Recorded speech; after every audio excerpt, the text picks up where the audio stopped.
We've got until 12:45 and we'll see how it goes, but I will be asking you questions, and if you have questions in the meanwhile as well for me, do sort of interrupt, and we'll see how we spend the time, the 45 minutes we've got here. So I'm Vanessa May, and I'm a professor in sociology here at Manchester, and I see only one familiar face from one of my modules and a few PhD students as well. So welcome, and thank you everyone for coming to this sociology teach out. And I picked to talk about neoliberalism and the self because this is very relevant to the current strikes that are going on here in university. So I'll start by saying something about neoliberalism, what it is and how it's shaping our lives, because that's a bit of background then to me talking about the entrepreneurial self, the neoliberal self who views herself or himself as a business. And then I'll also say a few words about how neoliberalism is shaping higher education and how it's shaping you as students and shaping us as academics and teachers. So if I asked you how would you describe neoliberalism? Myself and society students know that suddenly this year I've developed a problem with saying that word. Suddenly I can't say it anymore. So anyone want to venture a definition for the neoliberalism?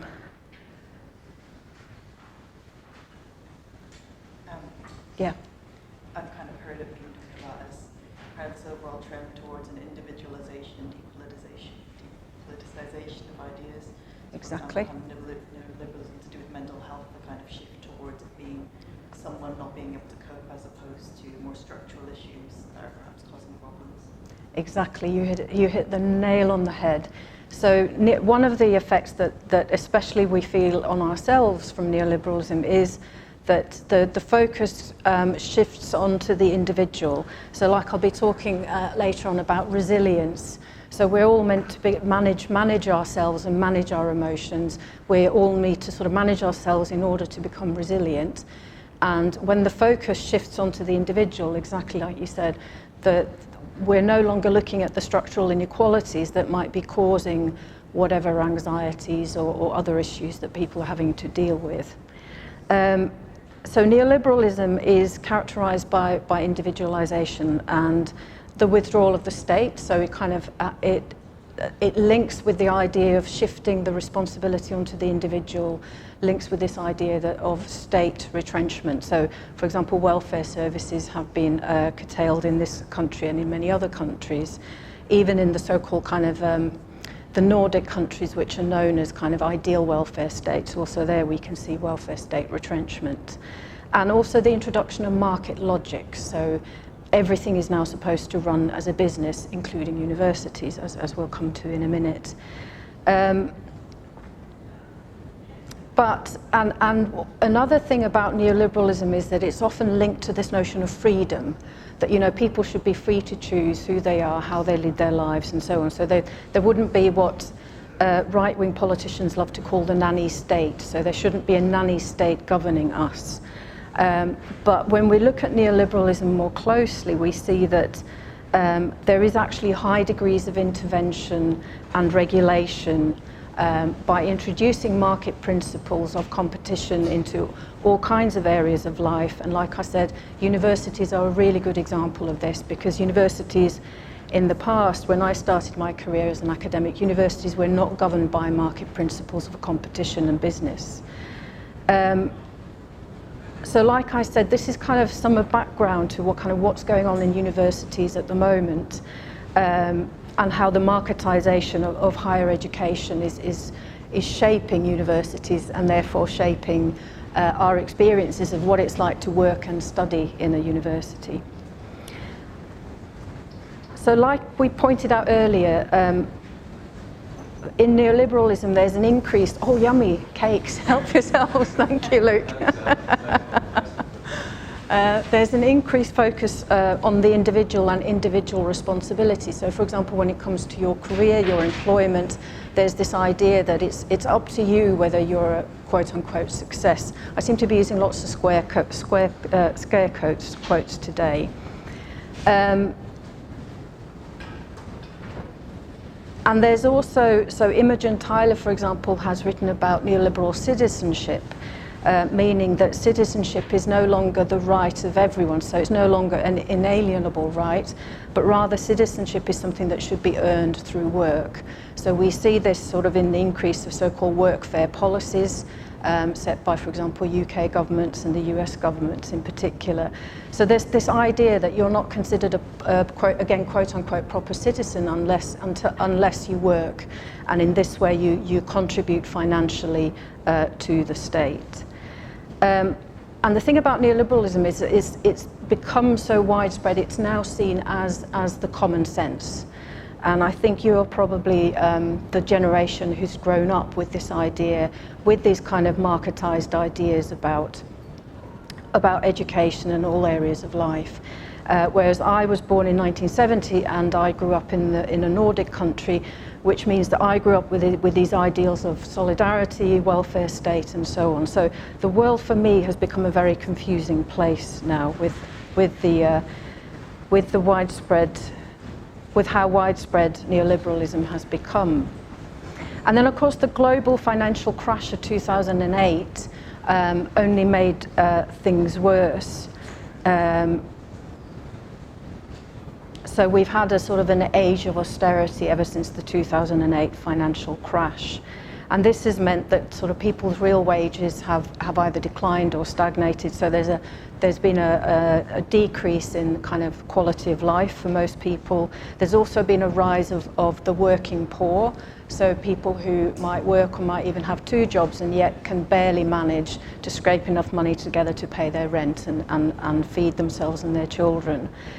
And there's also been a decline in upward social mobility during this time, and increasingly sort of people who would have thought of themselves previously as middle class are now being pushed into the precariat. And we'll see how the precaritization of labour is also impacting academic staff. We'll see that in a bit. And I have Sarah Marie Hall is at the back. I've actually got a quote from your book here. So Sarah Marie Hall, who's sitting there at the back, has written a book about austerity, everyday life in austerity. And she said there that austerity is generally acknowledged as exacerbating everyday social differences and inequalities. So this is the background of actually inequalities have increased. And I've only given you like the very broadest of outlines there, but inequalities have increased. And yet at the same time, as we'll come to see, people are being told that whether or not you succeed in life is completely up to you. You need to train yourself to have the right mental attitude to overcome any obstacles or difficulties in your life. So as I already mentioned, that neoliberalism and austerity coupled together, they've led to an increase in insecure labour conditions for more and more people. And this, in practice, this means that more and more people are working in casual or temporary jobs. And this has now become the norm across many occupations, including academic occupations. So, for example, in Finland, about 60%, in some universities this is the way it goes. I was in Finland the other month, and I quoted that, 68% of this university staff work on short-term contracts, sort of fixed-term contracts, and they said, oh, that's low. That there it's much higher. And an example of that is, for example, my brother, who got his first permanent job at age 50, by which time his kids were almost grown up. So, you know, this idea that you have these fixed-term contracts for 2-3 years, and that you're meant to now, many people find themselves in a position like my brother, that they are building a career on these short-term contracts. So he was working for about 20 years on short-term contracts, while also bringing up children and basically not knowing whether in a year's time he'll still have an income. And what's also happening is that because people's situation is increasingly precarious, this is also then eroding sort of the abilities for collective action. And I'll say a bit more about also how the kind of the neoliberal discourses around the self are also eroding sort of people's chances of collective action. If the problem is the individual and not something structural, then no collective, the logic then would say that there is no collective action to be taken because we're all individually responsible. And this sort of casualisation of the labour market also means, that some people are working as unpaid interns, more and more people are working on 0 hours contracts where they don't know how many hours they're going to work in any given month. And also outsourcing of work, and we see that in many areas of life. And that's also a way of cutting costs. So now we get to the entrepreneurial self, like the actual heart of what I was going to talk about today. So this is looking at, well, what does this background of, and I've given you a very, very brief sort of quick run through of what some of the key characteristics of neoliberalisation. So now we're going to be looking at what are the effects of this on ourselves. So like we mentioned in the beginning, neoliberalism encourages us to become entrepreneurial selves. And that means viewing the self as a business. So this kind of enterprise culture has spread to now most areas of life. And most areas and more areas of life are now kind of geared towards economic activity. And we're encouraged to think of ourselves as well as a business. So that means that we're meant to be active. We're meant to sort of actively be taking up opportunities, we're meant to embrace risks, but also we're meant to be rational, again, quote unquote rational, in calculating the risks and opportunities. And again, if we get it wrong, it's our own fault. There's the neoliberal discourse kind of hides away all the structural inequalities that I was talking about just a while ago. And also we're meant to hide any vulnerabilities or injuries. And as I've said, there's an emphasis on personal responsibility. And I've got a quote here from Brückling, who says that as entrepreneurial selves, people ought not only to maximize their self-control, self-esteem, self-awareness and health, but also their work performance and their wealth. And they should actively assume responsibility for their own lives. And now, one of the ways in which we're encouraged to do this kind of increasing our self-control, self-esteem, self-awareness, our wealth and so on, and also our work productivity, is by using what Foucault would have called technologies of the self. So these are kind of almost pedagogical tools that are developed for us to manage and regulate ourselves, manage and regulate our emotions, manage and regulate what we do at what time and how efficiently. So we're meant to become self-organizing, self-monitoring, and become increasingly productive. And again, we can see this in universities. So academic workloads have been going up in the last 10, 15 years quite markedly. And we're meant to sort of seize control, like I said, seize control of any opportunities. We're meant to be setting ourselves targets and making plans. And I'll say a few words about, for example, apps that have been developed to help us do this in a moment. And like we said earlier, all of this kind of this focus on the individual and focus on personal responsibility, all this does is it individualizes structural issues. So structural issues such as rising inequalities, for example, as a result of the financial crash and the kind of increasing deregulation of markets and the retrenchment of welfare states in many countries. So these structural issues are being hidden by this kind of neoliberal discourse of the entrepreneurial self. So that's what we mean by individualization of structural issues. So if we think that success is only down to ourselves and how well we manage ourselves, then this means that we ignore the role of structural inequalities, such as inequalities based on gender, race, ethnicity, or class, just to name a few, or the key ones. But then there's sort of critical research looking at kind of how the neoliberal self is being, the many ways and the many arenas in which we're being encouraged to be neoliberal selves. The critical research on this, it shows that the resources that people need to become this kind of entrepreneurial self, they're not available to all. So of course it's the sort of the well-educated, white middle-class people who are most likely to have the kind of financial and cultural resources to be able to develop this kind of neoliberal self. And also then this kind of creates a mythology of individual achievement, which then, as a result of that, patterns of discrimination not only remain hidden, but they remain unspeakable, because there is now a language of personal responsibility. So in that context, it's very difficult to start talking about structural issues. You get told, you know, that doesn't exist, like Margaret Thatcher famously said, there is no society, meaning that it is just down to individual people how they manage their lives. And then there are many emotional impacts from the development of this kind of neoliberal self. Are you aware of any kind of emotional impacts that this could have on people, or that you've seen in your own lives? What might it do to people if we're kind of now meant to see ourselves as businesses, responsible, taking risks?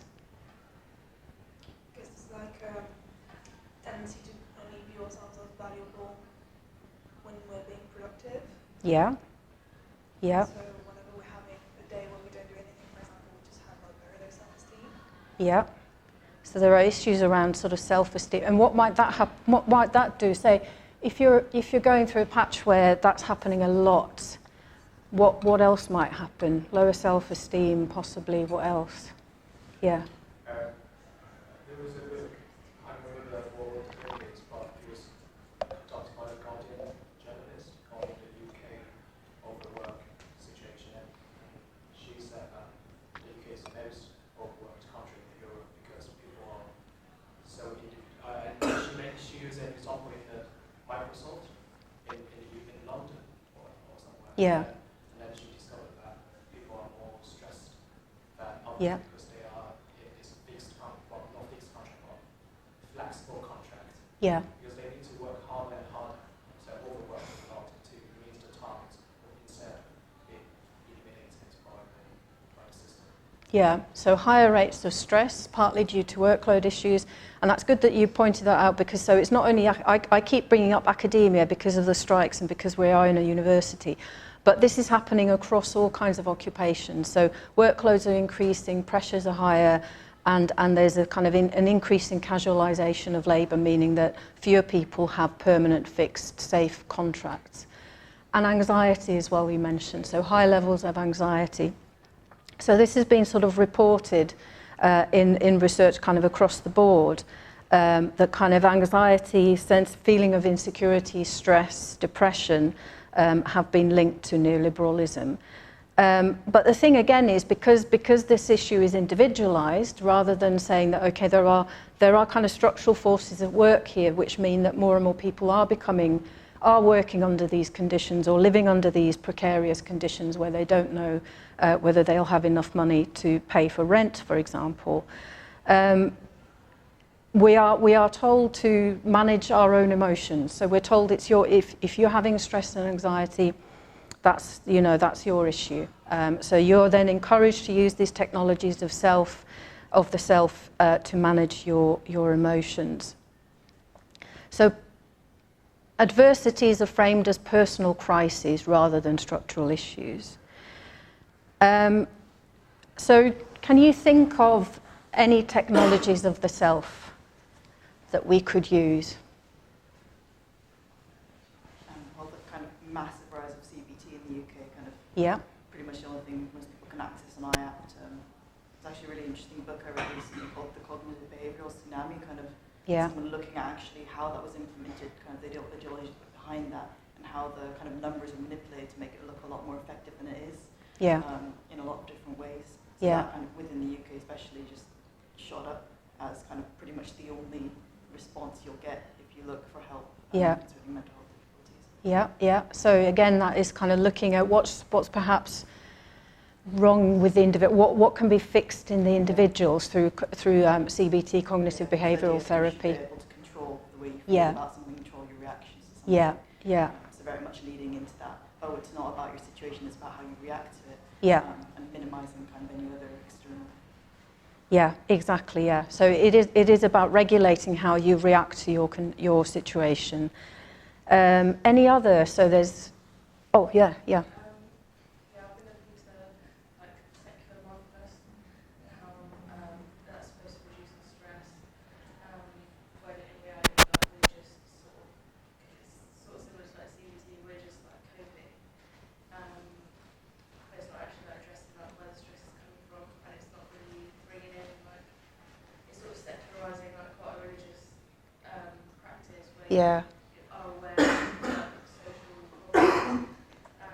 But neoliberalism's kind of taken it and then sort of shifted it to suit like, and it's also for like kind of more productive as they use it in like big companies like Apple, Microsoft, Yeah.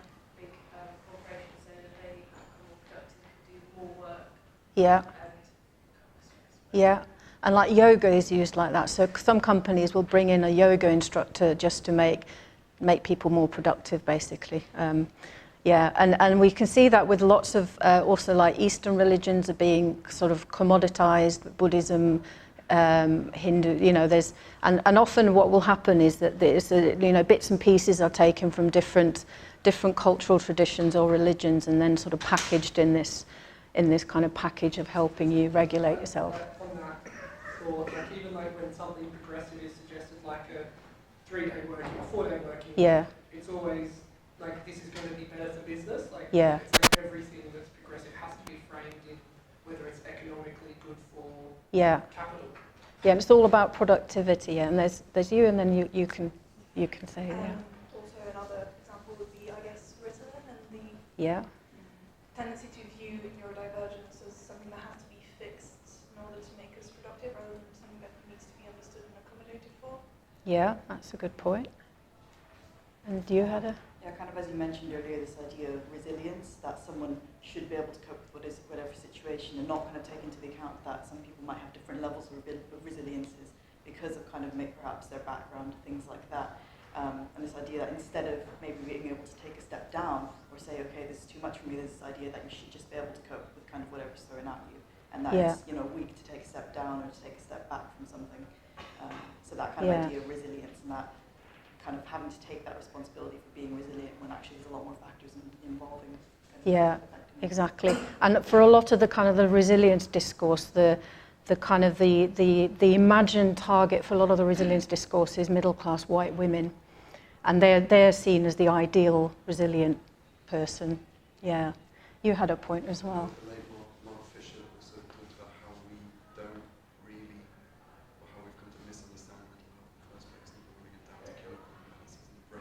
Yeah. So that's a prime individual with structural issues.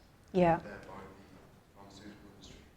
Yeah. Again, just targeting the individual as opposed to structural. Yeah. So again, if you have a mental health issue, it's because something's wrong with your brain rather than that something's wrong with the world outside, and you're actually reacting in a very, very kind of not predictable, but you are reacting in a very sane and rational way to what's happening in the outside world, actually. And you had a point. Well, just on the point of mental health, we've seen far too focused on just treating the symptoms rather than underlying causes. Like from my own personal experience, I had a lot of issues with anxiety last year, and when I went to the doctors, I was just put on beta blockers for about 6 months, which meant that I did no physical activity because I just felt really tired all the time, and all the underlying causes of my mental health issues were health related. So it actually ended up spiraling and making the problem worse because I couldn't feel like I could do anything about it. Yeah. To the point where I ended up going private for therapy treatment because there was just nothing. I was on the way Yeah. in terms of NHS hiring. Yeah, and I think again the kind of the encouragement to just focus on what might be happening in our brains or in our bodies is again a kind of because that disconnects us maybe from the idea that there's lots of people who are going through similar issues. Might there be an underlying kind of broader cause that we could maybe collectivise around? Any other thoughts you've got? Okay, I'll pick up some of those thoughts because resilience is actually one of the kind of the key kind of messages that we're kind of given is that we're meant to become, and resilience has now become ubiquitous. So there's whole tranches of policy that talk about resilience, increasing community resilience and individual resilience. You'll come across it in education and also then media. So walk into any bookshop and you will see shelves upon shelves upon shelves of self-help books, you know, a lot of them on kind of how to build resilience. And also now phone apps. So you can have your resilience instructor with you in your pocket all the time. And this is called the psychological turn in neoliberalism, meaning that there's an increasing focus on character, the kind of person that we are, and also how an increasing focus on how we think and how we feel and how we can self-regulate how we think and how we feel. And what all of this discourse and the self-help literature and all kinds of, you know, mindfulness and resilience apps, what they're actually sort of doing is they are giving us the tools to become the kind of neoliberal person that it's necessary to become to survive in neoliberal societies. So they are kind of instructing us on how to become the kind of the proper neoliberal subject that's expected of us. So in this way, this kind of discourse around resilience, it's a form of governing. It's a form of governing who we're meant to be.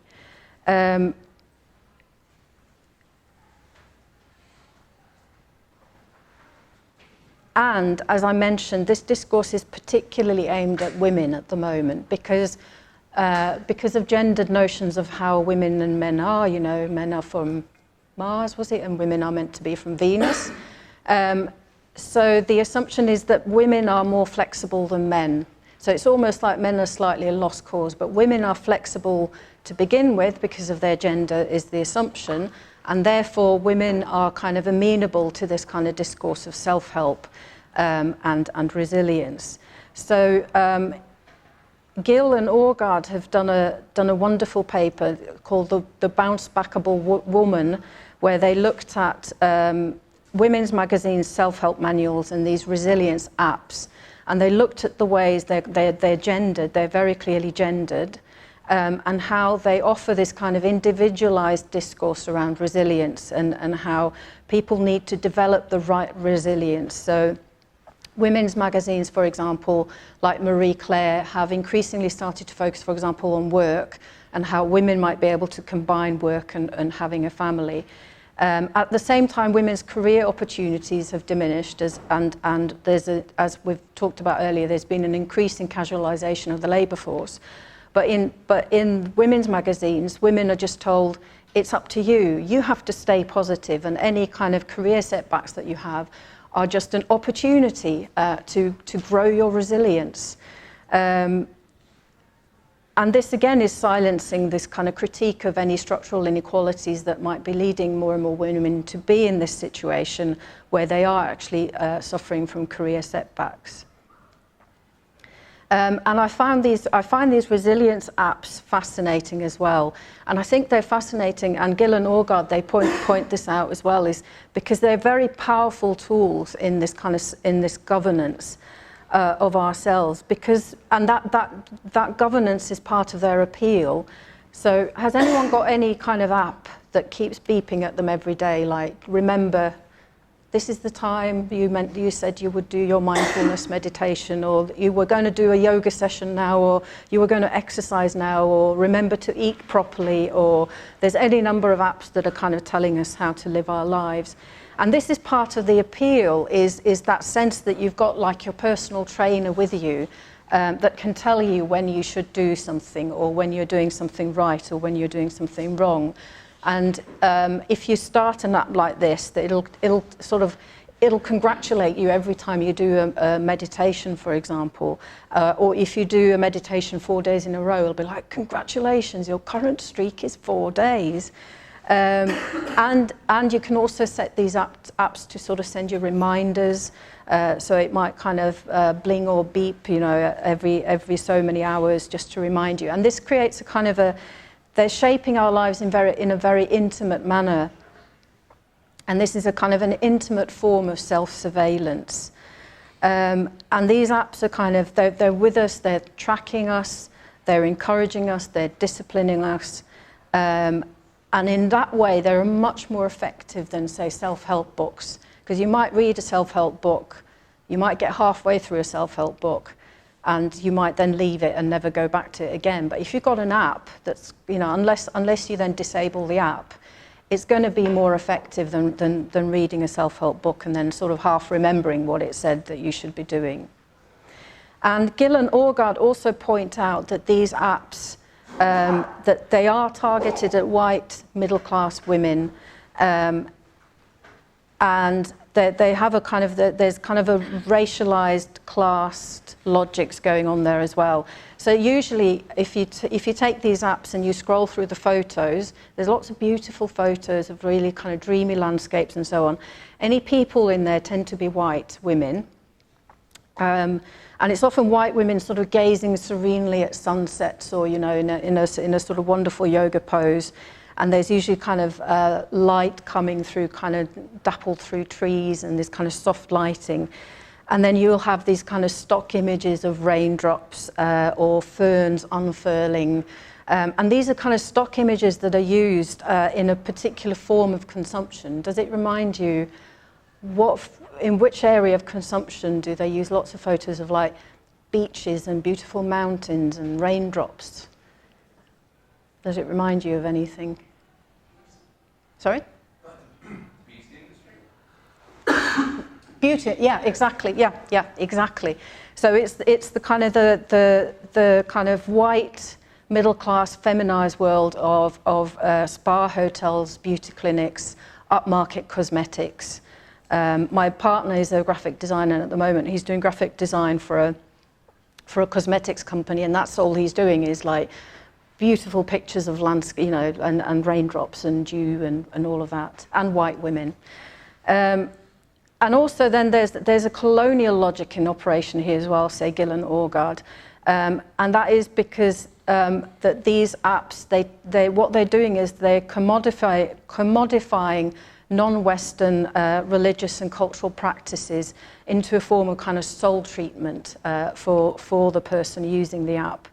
And so these are kind of this is a commodification of, say, for example, there will be quotes from Gandhi, and there'll be another quote from Nelson Mandela, and then there'll be another quote from some basketball player, all saying kind of similar things about, doing something wonderful for yourself. But these are all decontextualized, so the people won't be getting the context of why Gandhi was perhaps saying what he was saying, sort of in opposition to the British ruling colonizers. They're these kind of motivational. They turned into these individualized motivational quotes that you're meant to then sort of take to heart, and that they'll kind of buoy you through the day. So this is a form of white cosmopolitanism, say Gill and Orgard. And I'll just say quickly a bit about then how kind of neoliberalism is kind of showing up in higher education. So what's your experience of a neoliberal university? Where can you see neoliberalism in operation at university? Yeah.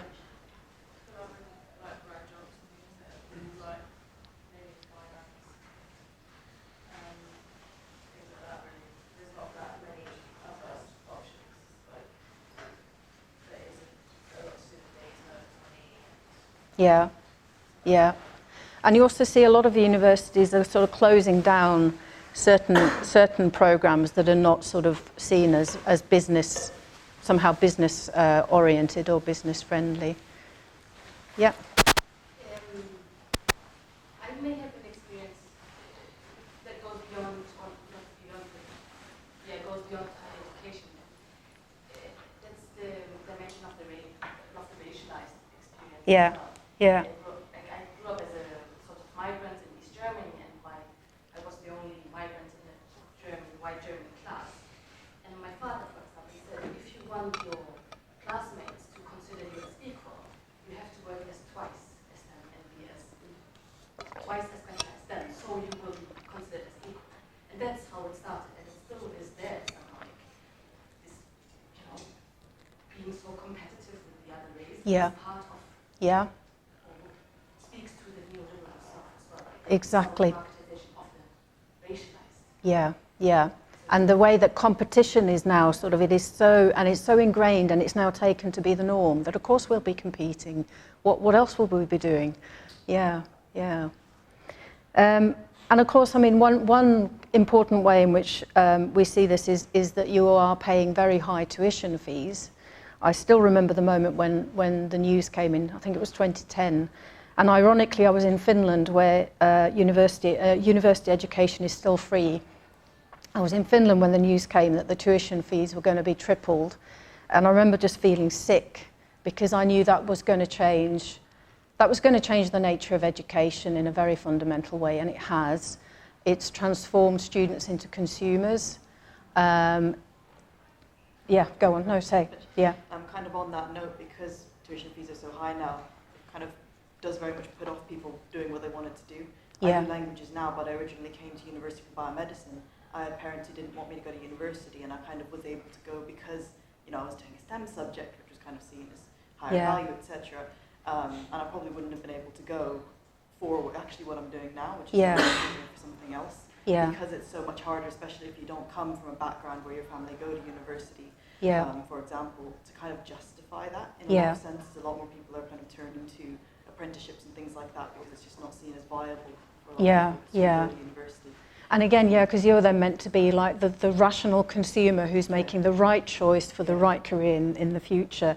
And then it would be your fault, of course, if you got it wrong, it would be your fault rather than other issues going on in the labour market, for example. Yeah. So that focus is very much switched to, what, I think in the past, it seemed to be more like if you had a degree, then you'd be able to expect you'd be able to get a job, whereas for now people are saying you have to have the right degree that's marketable in this way, that's more to do with business or something.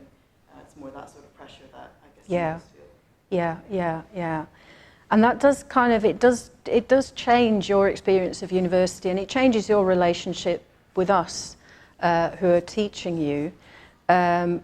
But also it then means that you have mounting debt, as I don't need to tell you that. And then, there's research shows that more and more students are then sort of suffering from the stress and anxiety that we talked about earlier. Also, staff are suffering from higher workloads and stress and anxiety. And the way that universities respond to this is, can you guess what the usual university response to this kind of reported higher stress among students and staff? Yeah, well, we have the well-being room, so it is an increase in kind of resilience training, well-being rooms, that kind of, that on apps also. Some universities have developed apps. Yeah, would you like a chamomile tea for your mounting debt? Which may increase the stress, right? Yeah. Because it's a centralized response which is not really hitting the grassroots immediately. Exactly. But it can actually come back as an added workload for some people. Yeah, because then you're having to do your mindfulness meditation 5 times a day just to keep calm and not shout at people. And all of this is, again, it's kind of, I was just going to say, but also you have to be the right amount of stress. Yeah.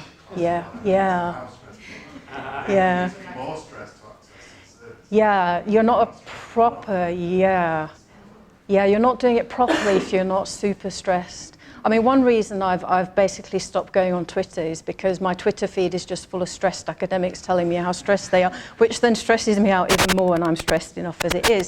I was just thinking as well, like, that's the other thing that they want to do a lot is they end up kind of trying to spin around and say, oh no, stress is good for you, you know, being anxious is good for you, it makes it more productive. So Yeah. it's like they just, like even when they acknowledge everything's bad, it's like, to like, we're helping you, you know? Use the adrenaline from the stress to be more productive. You don't need sleep.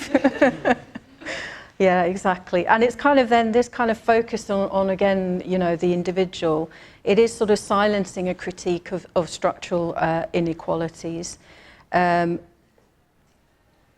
I think we've kind of covered all that I wanted to cover here, and we've kind of brought it back to sort of your situation and the situation of your poor overstressed lecturers as well. Any questions? We've got a couple of minutes before we hand over to the next speaker. I just have Remy. Example of what I was talking about in my last job at Leeds Beckett. The role I was in was a senior lecturer role there, and I raised some concerns with my line manager about the workloads in the department and how it was falling on junior colleagues. And my line manager said, so I thought I was making a structural critique the way things were working in the university and the department. And my line manager's response was that if you can't handle the workload, then we can look to move you down to a lecturer role. So moving from a senior lecturer to a lecturer role, that's the university's, or my line manager's individualised response to what I'm raising as a structural issue. Yeah. That happened to me in my old job as well. Yeah. I was in journalism. I used to do online writing, and just the stress and workload of producing things constantly, 10-hour days. Just I was mentioned to my line manager, who was really getting to me, so he said, "Oh, we can put you on the print team, which is very much seen as the B team, because you're basically the online team, or the printing will take whatever good stories they have from online, and in print you're just left in the corner doing all like the property stuff." And I just want to make a point really quick about tuition fees, that it's actually changed the nature of the job market as well, because the onus is now that students work to be able to afford to live. So hospitality sectors and retail sectors end up keeping these people on because they basically don't have the time, or they don't have the financial security to look for a professional job, which has ended up with us having, I think as Evan Jones put it, a vastly unemployed intelligentsia who are very prone to becoming radicalised. Yeah, yeah. And one last comment there then. Just to add on to the kind of university stuff, a colleague of mine, who shall remain nameless, a couple of semesters ago, didn't sleep on Wednesday nights. As teaching-focused lecturers, you have a lot of heavy teaching load, so they didn't sleep on Wednesday nights, and then was told that they didn't manage their workload properly. That's it, like the example that I just gave, although it was said really explicitly to me in that meeting, it was, everyone knew that's the dynamic anyway, so it went around the department unspoken. Yeah. It's just that this line manager actually revealed herself to me in this meeting. Yeah. And that is a way of, again, kind of trying to dampen any kind of collective response to what's going on. And I think these strikes are quite unprecedented. I mean, the third long strike in 2 years. It's disrupting your learning, but you are living through unprecedented times where your lecturers are standing on streets rather than in lecture theatres. Good, so we shall hand over to the next speaker, but thank you all for coming.